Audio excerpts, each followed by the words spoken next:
Hello mga kaibigan ko, ayan, welcome kayo lahat sa Team Edmonton, ang aming team dito sa Edmonton, Alberta, Canada.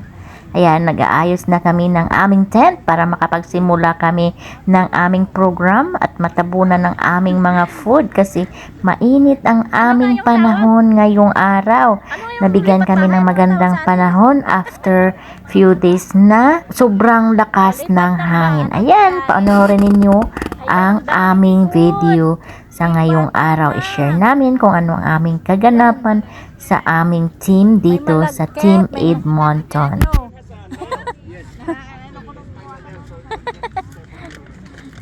Ayan.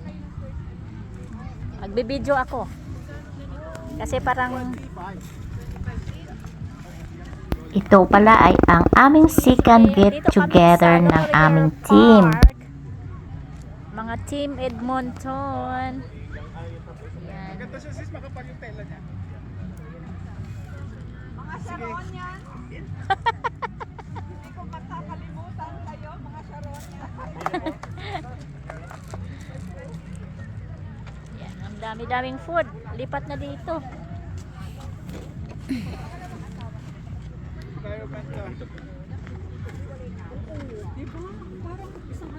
Oh wow. There's a lot. Ayun na salad ha. May salad ako doon sa mga nauumay ng mga carne. Tapos, ano pa? Ayan. At may nagtanong kung may dala daw akong Tinidor, kutsara. Meron. may dala ako nito. Ano yan na ano? Sauce ng ating salad. Yan. Tapos, ay wala naman. Nagdala ako really tinidor. Wow, my fish. My fish. Ayan. Ha? Oo. Yan, salad. May tilapia. Napkin here. Yan, salad. Tapos, Dito sila. sa Riyadh and then the mom and then kaya ko lang yan yung dinala Diba?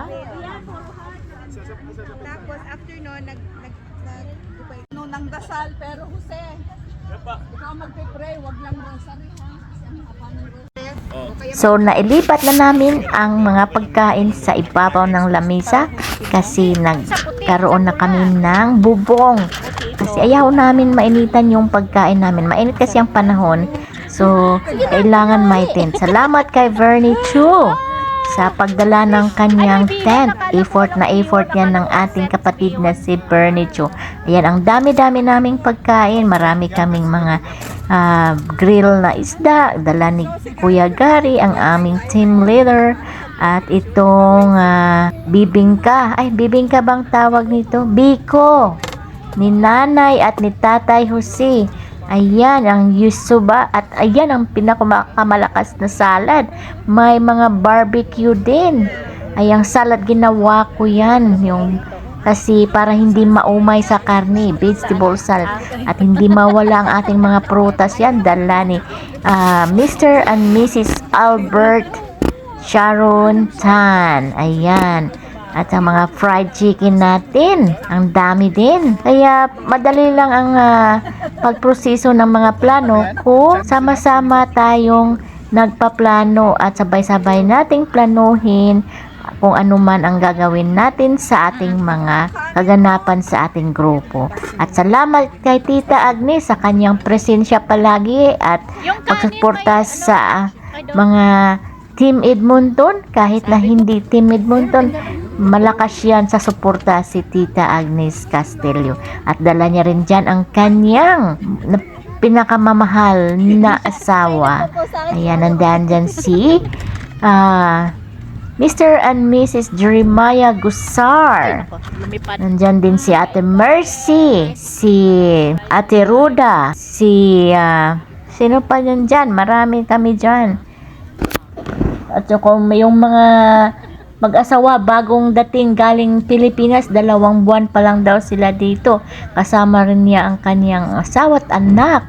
Ayan ang suman. So, ayan na nagsimula ng aming programa. Andyan rin pala si Dorad at ang kanyang asawa at anak. At sino pa? Si Maris. Ayan. Hindi ko na maisa-isa at sa lahat-lahat na pumunta sa get-together natin ngayon. Salamat talaga sa inyong mga presensya at suporta. Sana ay hindi ito ang una't huli nating pagkikita. Sana ay lalago ang ating Team Edmonton dito sa Edmonton at kung saan man, kung ano ang mga plano nyo bilang content creator, vlogger, sana sa susunod na mga araw tayo naman ang makilala, diba? May mga plano-plano din tayo sa ating mga pagko-content. Hindi natin alam kung ano ang inyong mga plano dyan. So, sana suportahan tayo ng mga tao at tayo ang unang magsuportahan sa ating grupo. Ayan. Ayan, nagsalita na si Tita Agnes at salamat pala kay Brother Albert Tan sa kanyang napakagandang religious at ayan, at may sayawan din. Hindi ko akalain na magaling pala si Tita Agnes sumayaw. Ayan, may practice pa si Brother Albert. Si Facebook yan, si Facebook. Diba? Hindi natin makilala kung ano ang talento ng ating mga kagrupo kung hindi natin imimit sa personal. Ayan lang po ang aming ma-share. Salamat sa inyong panonood sa aming video, Team Edmonton.